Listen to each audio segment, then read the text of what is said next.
बिस्मिल्लाहिर्रहमानिर्रहीम। अस्सलाम वालेकुम। मैं हूँ मिस उर्दू। आज मैं आपको सुनाऊंगी कहानी गुरूर का अंजाम।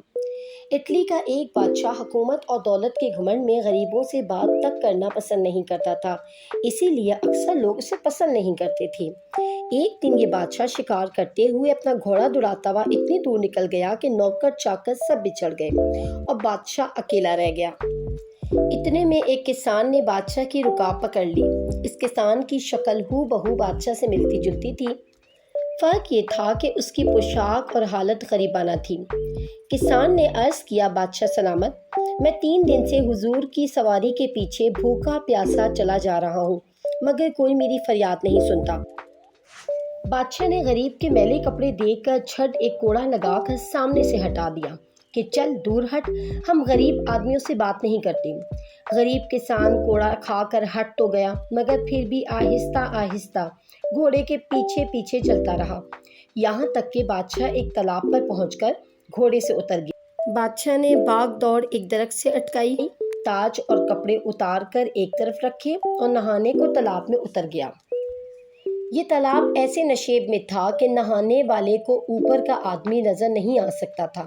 जब बादशाह तालाब में उतर चुका तो गरीब किसान ने अपने मैले कपड़े उतार दिए, बादशाह के कपड़े पहनकर ताज सर पर रख लिया और बादशाह ही के घोड़े पर सवार होकर फौरन रफू चक्कर हो गया। किसान बादशाह थोड़ी ही दूर गया था कि उसे बादशाह ही के नौकर चाकर मिल गए, जिन्होंने उसे बादशाह समझकर अदब से सलाम किया और ये भी बेझिझक शाही महलों में जा पहुंचा। असली बादशाह नहाकर तालाब से बाहर निकला तो कपड़े, ताज और घोड़ा कुछ भी मौजूद ना था। बहुत घबराया, मगर अब क्या हो सकता था। नाचार गरीब किसान के मैले कपड़े पहने और कई दिन तक फाके झेलने और भूले भटके फिरने के बाद शहर पहुंचा, मगर अब इसकी ये हालत हुई थी कि जिससे बात करता कोई मुंह ना लगाता, और जब ये कहता कि मैं तुम्हारा बादशाह हूँ तो लोग इसे पागल समझकर हंसते थे।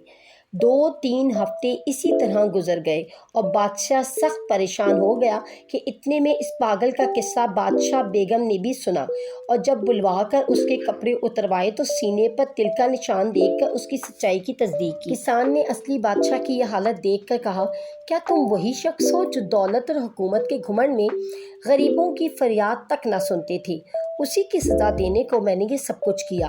अगर तुम वो घमंड छोड़कर रहमो इंसाफ का इकरार करो तो मैं तुम्हारा ताज और तख्त वापस देने को तैयार हूँ, वरना अभी कत्ल का हुक्म भी दे सकता हूँ। ये सुनकर बादशाह ने आजिज़ी और निदामत के साथ अपनी गलती को तस्लीम किया और किसान उसे तख्त व ताज देकर घर को चला गया।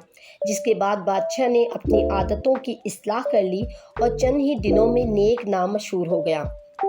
इस कहानी से हमने ये सबक सीखा कि अगर हमारे पास दुनिया की सारी आसाइशें हैं तो हमें उन आसाइशों पर गुरूर करने की बजाय मुस्तहिक और गरीब लोगों की मदद करनी चाहिए। इस तरह करने से हम दुनिया और आखिरत में सुरखरू हो जाएंगे।